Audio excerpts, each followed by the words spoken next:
ఆదిలాబాద్ గతంలో చాలా వెనుకబాటుకు గురైంది, అణగదొక్కబడింది. మరి ఎప్పుడు కూడా డెవలప్మెంట్ అనేది చాలా తక్కువగా ఉండేది. కానీ తెలంగాణ వచ్చిన అనంతరం మరి అభివృద్ధి చెందుతూ ఇప్పుడు అక్షరాస్యత శాతాన్ని పెంచుకుంటూ మరి ముందుకు పోతుంది. మరి అలాంటి వారికి యూనివర్సిటీ కూడా రావడం ద్వారా తద్వారా ఆదిలాబాద్ యొక్క ప్రజానికానికి విద్యార్థులకు చాలా మంచి చేకూరుతుంది. ఇక CCI ప్రాణహిత అనుమతుల కోసం కేంద్రంపై ఒత్తిడి తెస్తామన్నారు. సంక్షేమం అభివృద్ధి రెండు కళ్ళుగా ముందుకని కల్వకుట్ల కుటుంబంలో పైసల పంచాయతీ ఒకరినొకరు పొరుచుకుంటున్నారంటూ కూడా మరి మాట్లాడటం జరిగింది. కల్వకుట్ల కుటుంబం మనకి తెలుసు.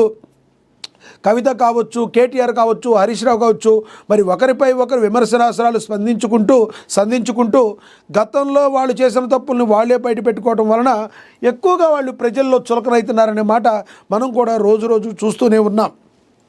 అదే విషయాన్ని సీఎం రేవంత్ రెడ్డి పునరుద్ఘాటించడం కూడా మనం చూసాం. నిన్నటి సభలో ఆయన మాట్లాడారు. హిల్డ్పై కేటీఆర్ పోరుబాటని, పారిశ్రామికవేత్తలు తొందరపడి కొనకండని, మేము వచ్చాక రద్దు చేయడం ఖాయమని, కుత్బుల్లాపూర్ జీడిమెట్ల ఇండస్ట్రియల్ ఏరియాలో పర్యటన విషయంలో కేటీఆర్ చెప్పడం జరిగింది. మేము వచ్చిన తర్వాత తొందరపడి కొనకండి, మేము వచ్చిన తర్వాత ఖాయంగా మేము అంటే మీరు వస్తారని రూలే లేదు కదా. మీరు రావచ్చు, రాకపోవచ్చు. మీరు రావడానికి చాలా టైం ఉంది ఇంకా. మరి దానికి వాళ్ళు ఏంటి డెసిషన్ తీసుకుంటారనేది వాళ్ళు తీసుకుంటారు. అయినా మీరే వస్తారని గ్యారంటీ కూడా లేదని ప్రజలు అనుకుంటున్నారు. మేము వచ్చాక ఇక్కడ ఈయన ఇలాగే అంటారు, అక్కడ కూడా ఆయన ఏపీలో కూడా మన జగన్మోహన్ రెడ్డి గారు కూడా మేము వస్తే మేము మూడో కన్ను తెరిస్తే అంటూ ఉంటారు. చూడాలి మరి ఏం జరుగుతుంది. కానీ సీఎం రేవంత్ రెడ్డి అభివృద్ధి పదంలో ఇలా దూసుకుపోతూ తెలంగాణ అభివృద్ధి లక్ష్యంగా ముందుకు గ్లోబల్ సమ్మిట్లే కావచ్చు, జిల్లాల వైజ్గా ఆయన ప్రజలకి ఎప్పుడు కూడా నిరంతరం దగ్గరలో ఉంటే మరి కేటీఆర్ గారు వీరు ఏ రకంగా మరి కలలు కంటున్నారా, పగటి కలలు కలొద్దు అని చెప్పి రాజకీయ విశ్లేషకులు కూడా చెప్తున్నారు. కానీ మీరే అర్థం చేసుకోవాలి. కొంచెం మీరు రావచ్చు, పాజిటివ్ వే ఉండొచ్చు, కానీ మీరు కొనకండి మేము క్యాన్సిల్ చేస్తామని చెప్పడంలో ఆంతర్యం ఏంటో మీకే తెలియాలి. తెలంగాణ ప్రజలలో ఒకసారి దీని గురించి మీరు ఆలోచించాలి. ఇక సీఎం సభ సూపర్ హిట్.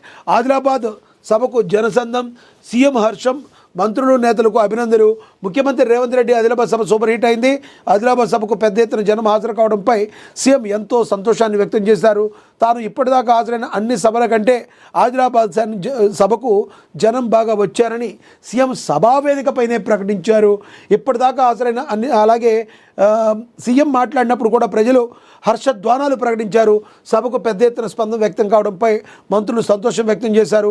ఇన్ఛార్జి మంత్రి జూపల్లి కృష్ణారావు, ప్రభుత్వ సలహాదారు సుదర్శన్ రెడ్డి గత 3 రోజులుగా ఆదిలాబాద్ సీఎం పర్యటన విజయవంతం కావడానికి కంది శ్రీనివాసరెడ్డి క్యాంపు కార్యాలయంలో నేతలు పలు సమావేశాలు నిర్వహించి కార్యక్రమాన్ని విజయవంతమయ్యేలా జనసమీకరణ చేశారు.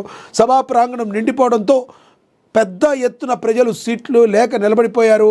ఇందిరా ప్రియదర్శిని స్టేడియంలో సభ జరగ్గా సీఎం సభ విజయవంతమైన జోషులని వరాలను అయితే సీఎం రేవంత్ రెడ్డి కురిపించారు.